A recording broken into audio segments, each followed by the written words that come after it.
We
varen deze week in een aantal etappes langs de Friese Elfsteden. Met boten onderdrukken door zonne-energie.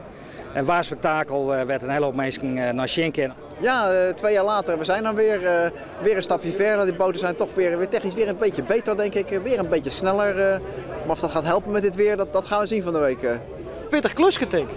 Ja, ik denk dat we een hele uitdagende Solar Challenge gaan zien. Vorige keer was het natuurlijk een overschot aan zon, dus gewoon vol gas ging het echt om de snelste boot.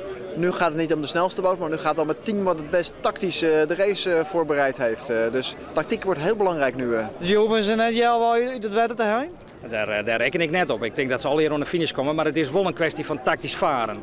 Als de zinnen volop skint, dan kun je gewoon het gas hier gooien en dan kun je gewoon terugvaren. Nu wordt het rekening van hoor ik nog energie in mijn accu's om daadwerkelijk de finish te halen. Rekenen geblazen zou ik zeggen. En dat wordt misschien wel de hele weekend rekening. Ja, mooi hè? Echt een uitdaging.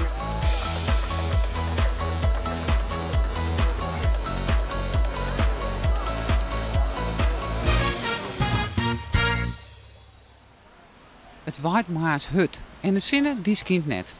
De deelnemers uit Turkije en Brazilië die starten net, Sajekje Noal Au. De Friese poort van Snits weer sneun heel snel in de sprint van 150 meter. Joet is de tactiek heel oors.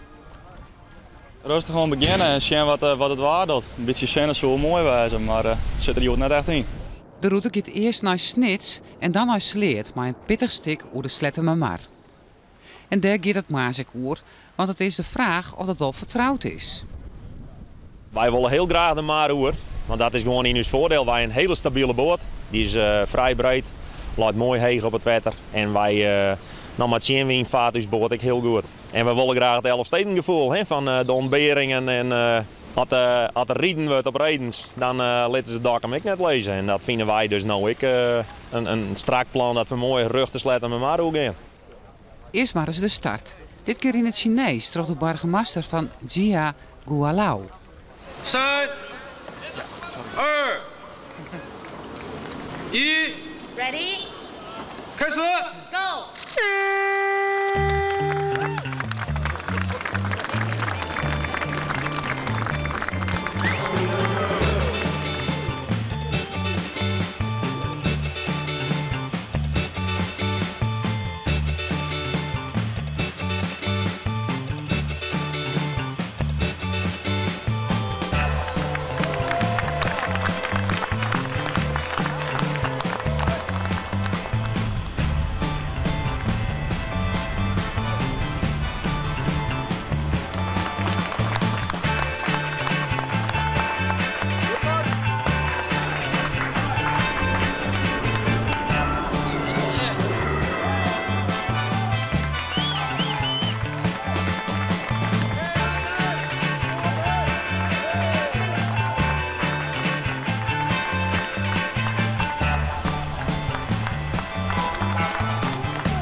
De kampioen van de topklasse in 2010, het Private Energy Solar Team uit Ljouwert, komt in Snits als eerste oer de streek in deze etappe. Ze leveren als bedrijf ook onderdelen aan de orenteams en komen deze editie met een heel zelfbouwde boord. Ja, de laatste 2 weken toen kwam eigenlijk ons eigen boord pas om bod. Toen hebben we de door op slot in en we bijna het matras mooi om de zaak en alleen nog maar bouwen. En het 4 dagen verliezen gingen we nog nooit vleien en toen dachten we van nou, dat wordt nog een zware dobber. En in 1 keer gingen we het voor elkaar en hij vliegen. Ja, toen waren we enthousiast. En dit is het resultaat, het Safir. Gonteams hadden de voeten maas al net droeg. De organisatie skrost midjes de sletten maar. De risico's zijn te groot. Ik wil graag maar zo volle mogelijk boten manier weer aan de start verschijnen. En ik denk dat het onverstandig is om nou de sletten maar op te gaan. En het lijkt wel een goed besluit. Vlak boetensnits is het al harden en keren. De finishen 32 van de 70 deelnemers in Watzheim. De complete uitslag vind je op het internet.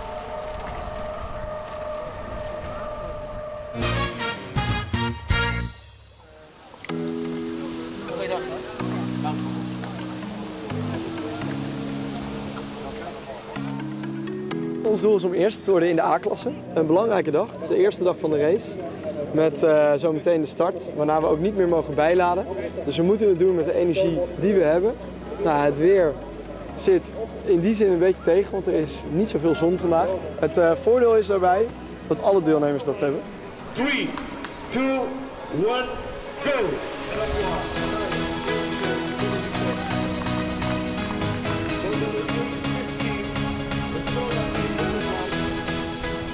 Wat we doen, we communiceren heel nauwkeurig met de bestuurder hoeveel procent er in de accu zit, hoeveel zon er staat, of er veel wolken zijn, of weinig wolken. En met die combinatie kunnen we eigenlijk plannen hoe hard we nog kunnen varen tot de finish en of we dat kunnen bijstellen omhoog of misschien naar beneden.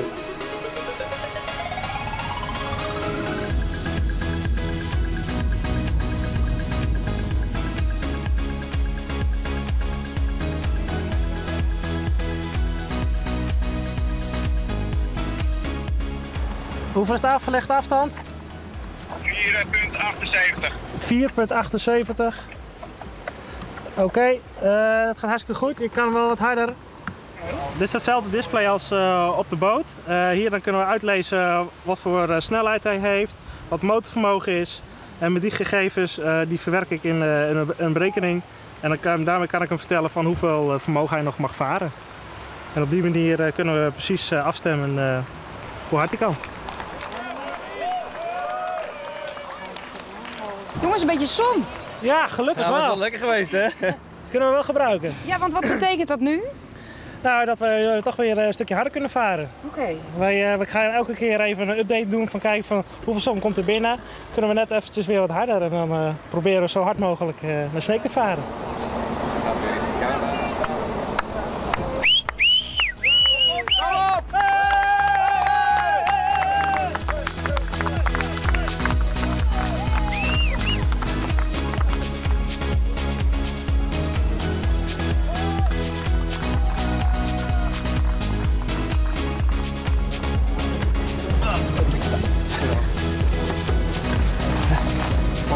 Hey.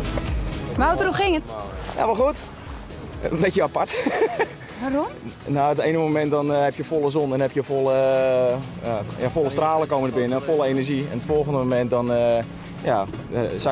komt er weer een dikke wolk voor en niet een beetje een wolk, nee, meteen zo'n zwarte. Ja, dan moet je een beetje een gemiddelde tussen kiezen van ja, wat ga je doen? Hoe hard ga je varen? Nou, volgens mij hebben we het wel goed gedaan.